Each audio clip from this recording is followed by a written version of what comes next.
Koro Navarro itzultzaileak fiesta eguzkia jaikitzen da liburua euskaratu du.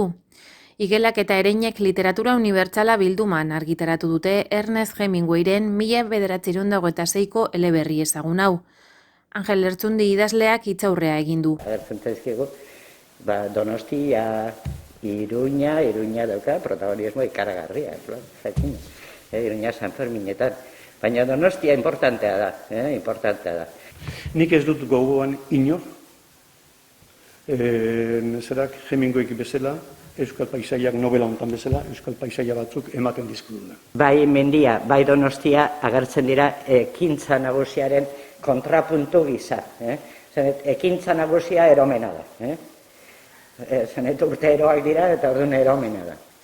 Eta eran, eta hau eta bestea, eta hau dator, eta hau tabernontara, eta hain beste tabernara, eta eromen hortan, jendea, eta zalaparta, eta festa, eta alkohola, eta tabernak, eta daude etenaldiak, eta dago pakea, eta natura, eta lasaitasuna, eta... Hemingway, 20. mendean, alde askotatik novelagintza iraultzen duena.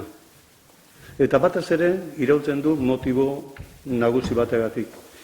Bera baino lehenago, egon dira idazle entzutetsuak, kazetariak izandakoak. Baina novela egiten hasten direnean, kazetaritzaren kodeetatik ihes egiten dute, urrutiratu egiten dira, eta egiten dute nolabait literatura jaso bat. Bi gauza desberdinak dira literatura eta kazetaritza.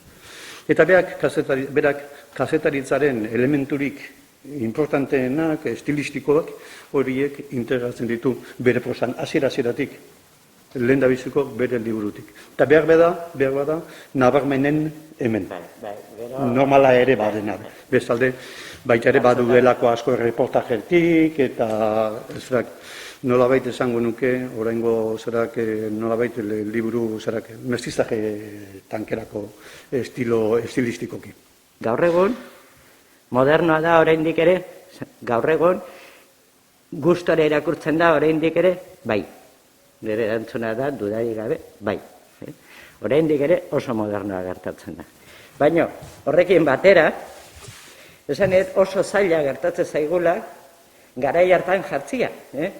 Esanet, azalau ikusita, eta bain iruditzen zaigu, ez dakit parregarria edo harrigarria bintzat, baina ez, garai hartako atzala da, 1920 urte eroak, 20etako urte eroak, eta modernismoarenak, orain zaharkitua iruditzen zaigun modernismo horrenak. Hemingway, esan dut, kazetaria zen izatez, eta badirudi hori handicap bat dela idazle izateko. Hemingway garbi uzten digu ezetz. Kazetari zena literaturara eraman zuen, bai. Baina ez da esklusibe bila dabilen kazetari bat. Ez da historia harrigarria kontatu nahi dizkigun idazle bat. Eguneroko bizitzari eta gizakion eguneroko jardunari etekin literarioa ateratzen dion idazle bada. Egunerokoa, kotidianeidadea deitzen dugun hori.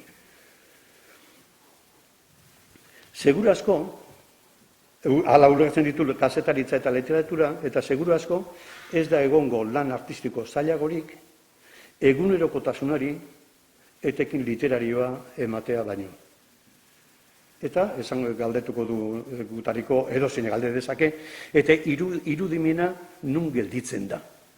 Situazioak asmatzeko eta irudimena, berak kontatzen baldin baditu bizi izan dituen kontuak, nun gelditzen da.